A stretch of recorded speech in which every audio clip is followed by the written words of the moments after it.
Hello guys, welcome to my channel. তো দেখো, আজকে কিন্তু মেয়ের একটু খাওয়ার বায়না হচ্ছিল কুলে পিঠে। তো সেই জন্যই মা চটপট করে বানিয়ে নিল অল্প করে, ভালো করে নারকেলটা পুড়িয়ে নারকেলটা করে নিল। তারপরে এটা ময়দা দিয়ে করছে। আমি বললাম ময়দা দিয়ে করতে চালের গুঁড়ো দিয়ে অনেকটাই শক্ত হয়ে যায়। তো ময়দা মাখিয়ে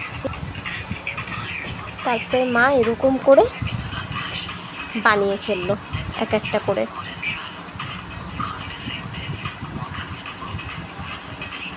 তো দেখো, একটা একটা করে সবটাই আস্তে আস্তে করে বানিয়ে ফেললো। আর মায়ের সাথে কিন্তু মেয়ে হেল্প করছিল, কেন কি যেহেতু ওর খাবার খুব মন, এটা অনেক দিন ধরেই বলছিল।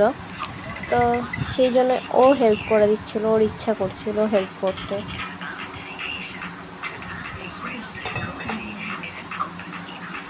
ও অল্প অল্প করে দিচ্ছে, কিন্তু অল্প না, এটার মধ্যে আরেকটু দিতে হবে। ও ওর মতন একটু একটু করেই দিচ্ছিল।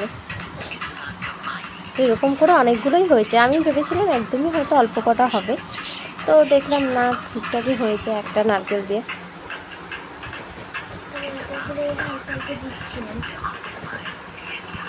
মা ঝপঝপ করে এটা বানিয়ে নিল।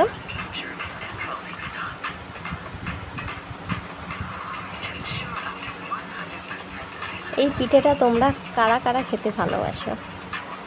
আর এটা কিন্তু অনেক সফট হয় খেতে, খুব নরম হয় আর খুব সুন্দর হয় খেতে। আমার তো খুব ভালো লাগে।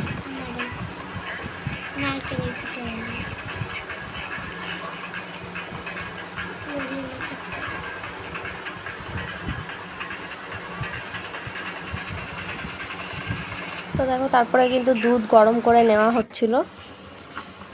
আর দুধের মধ্যে কিন্তু এটা আমি লবঙ্গ দিয়েছিলাম, সরি লবঙ্গ না, এলাচ দিয়েছিলাম। এটা লবঙ্গ কাঠটাকে, দারচিনি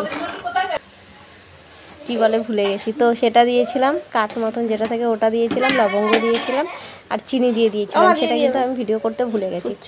তো তারপরে দুধটা ফুটে এলে ওটাকে আর আলাদা করে ভাপালো না, ওটাকে দুধের মধ্যে দিয়ে একেবারে করে নেবে। তো সেই জন্য ওটাকে দুধের মধ্যে দিয়ে দিল। দুধের মধ্যে দিয়ে খানিকক্ষণ এটা ফুটিয়েই কিন্তু আমরা নামিয়ে দেবো, এটা হয়ে যাবে। এবার যারা একটু মাখা মাখা খেতে চায় তারা কিন্তু দুধটা অনেকটাই কমিয়ে নিতে পারে।